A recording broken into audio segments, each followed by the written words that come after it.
You're watching the News Channel 15 Highlight Zone with Glenn Marini and Ross Kinsey. Now we're playing for hardware, sectional championship. We're going to have to amp everything up a little bit, playing a better team than any of us have ever played. Play smash mouth football. People doubting us, that's just fuel for us. We're not going to try to reinvent the wheel. We're going to try to do the things we do well. I mean, that's what they do. They run the ball. We've got to be as close to perfect as we can. We've got to play every game like it could be our last.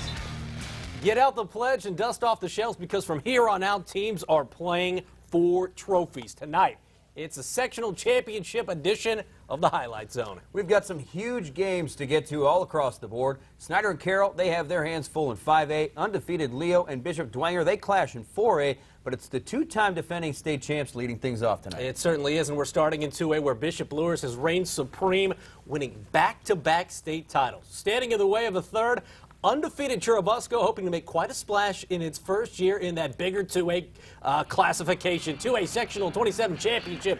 Let's go to Luers Field, where they got the Rock Knights, have won 12 straight postseason games at home. Lee Etzler doesn't need pants. That's how tough they are in Busco. But on the first Luers drive, Jalen Smith, 7-yard touchdown. If you don't like the name Jalen Smith, you're going to have to tune away now. 7-zip Bishop Luers. Second quarter, Luers, Andrew Spencer, part of that Luers defense that was swarming in the first half. Nice tackle for loss. Then Tyvell Jemison, making like the bionic man. Take a look as he jumps over the pile down to the one. That would set up this. Jalen Smith, the big guy from 1 yard out, makes it 14-zip Luers, and later in the second, more from Mr. Smith as Mr. Smith goes to the end zone. This is why Tennessee, Notre Dame, Ohio State, they all want this guy. 21-zip at that point.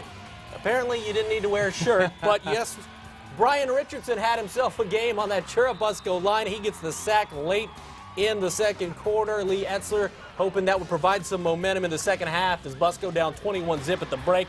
Jason Nicodemus in the third quarter, a big first down, but the Eagles would be picked off later on that drive, and that would lead to Jamarque Brooks with a short touchdown, 28-0 at that point, and Luers continues its excellence in the postseason. They're sectional champions, 34-7 over Busco. Came out, executed early. We got on them early, got them down. But, you know, they never gave up. It was a great game, 48 minutes, Luers football. We're starting to become accustomed to winning, so we're just trying to keep everybody heads up and have no let-ups. Well, our motto is to start fast and finish faster, so we just did a good job at playing 48 minutes of Luers football. I believe we're going to Tipton, which is where we went a year ago, so that's familiar territory. That's okay. We'll take our show on the road. All right, so how about that 2A Sectional 28 Championship? As you heard Coach Lindsay talking about, yes, they are going to Tipton Regionals at Tipton next week as Tipton beats Northwestern 41-22. So familiar faces meeting as Luers travels to Tipton. One of the other big games of the night was in 4A. Undefeated Leo, ranked 4th in the state, hosting a 7-4 Bishop Dwenger squad that has won 5 straight sectional titles. 4A Sectional 12 Championship, the first ever meeting between Leo and Bishop Dwenger. Out at Lions Field, Leo wide receiver Gage Corner back after suffering that bruised kidney 3 weeks ago. Leo punts on their first drive. Saints' first drive, Mike Fiacable screen pass to Steven Espinoza. He takes it in from 31 yards out. The Saints grab a 7-0 lead. Leo punts again on Dwenger's next drive, a chance to really take control, but Fiacable picked off at the 2 by Dylan Toman, and Leo was in business on their ensuing drive. Long run by Trayvon Carr sets up Mike Shaw, punch it in, ties the game at 7.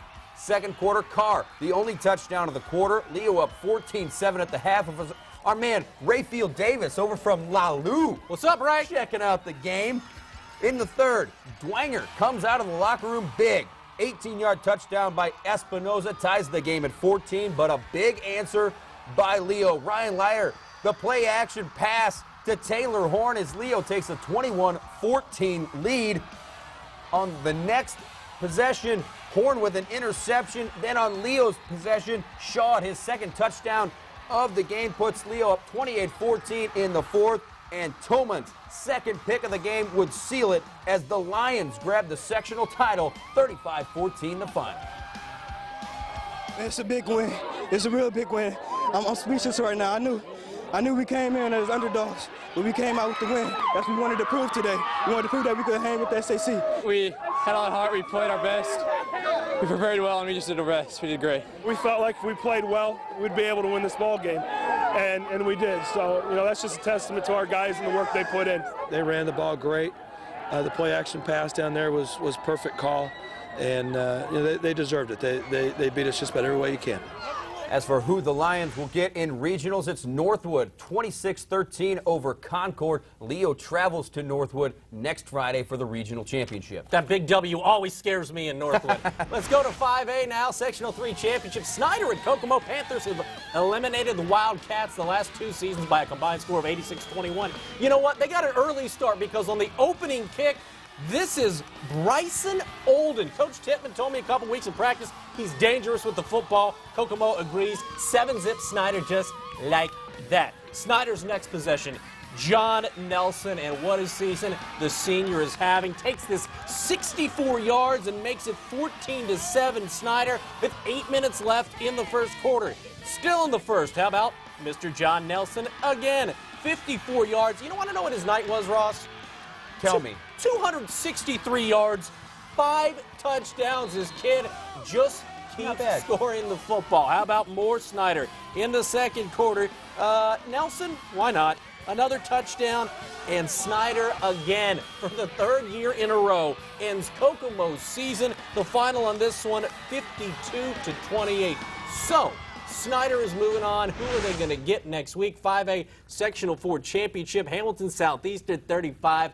Fishers 10, and that means Gary Harris is coming to Fort Wayne as Hamilton Southeastern will play Schneider next week in regional play. I heard he's good at basketball. I think so. Tom Crean would agree. Hey, let's stay in 5A. Sectional 2 championship, undefeated Penn at Carroll, and rough start for the Chargers. Grant Wilson gets sacked there. Penn takes over. It's Joseph Weller down to the 10.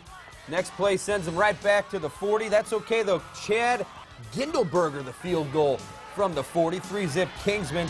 In the second, Carroll's pass, Mike Kowalski, intercepted by Michael Mason. Takes it back for a nice gain. Then the Chargers defense trying to keep him in it. Anthony Tranquil, the sack right there, but Penn, Zach Oakley, touchdown Kingsman. End the Chargers season. 31-8 the final. The Chargers 8-4 this season. Great year. Yeah, great year under Doug Dine in his second season. You can see the growth continuing at that program. Well, that's going to wrap up 5A, 4A, and 2A, but we've still got 2 classes to go in this sectional championship edition of the Zone. We're taking trips to Western, Jimtown, and Adams Central, along with a huge 1A showdown at South Adams. That's all coming up next after the break. I'm Adrian Spencer, Bishop Luers grad, Bowling Green State University cornerback, and you're watching the Highlight Zone.